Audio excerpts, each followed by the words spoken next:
Yeah, we're going to finally get above freezing tomorrow. That's the good news, especially in the Texas Hill Country. But I'll tell you this, as temperatures are now getting above freezing in a lot of spots, watch for falling ice. There are sheets of ice on some rooftops, some metal roofs that are like storage buildings or anything like that, and they will slide right off. You don't want to be under that, as a sheet of ice that could be the size of a table comes sliding down off of a roof, so be very careful. And also tree limbs. As I was driving here this afternoon, a lot of tree limbs on the roads. Be very, very careful as you're driving.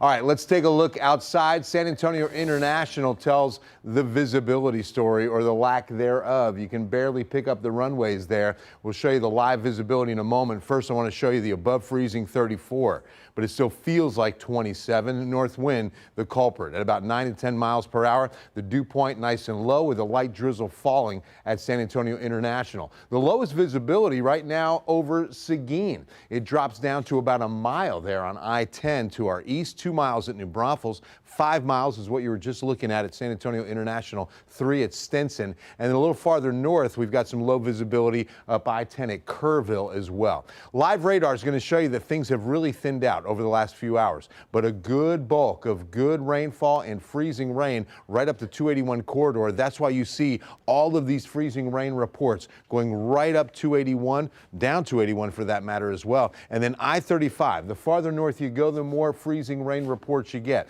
That was the real bullseye on most accumulation. In fact, even Stone Oak, probably the worst accumulation in the San Antonio area.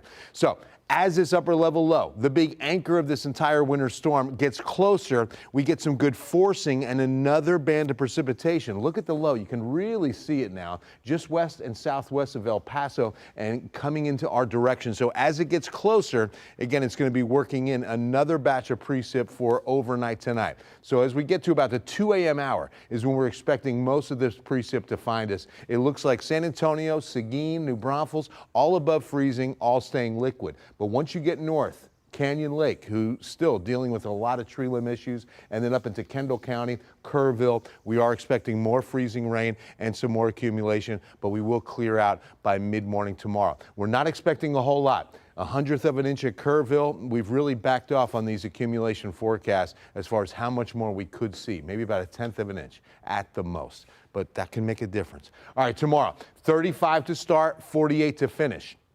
The good news is late afternoon sunshine. The rain chances overnight. Once we get to about 7 or 8 a.m. Thursday, we are dry.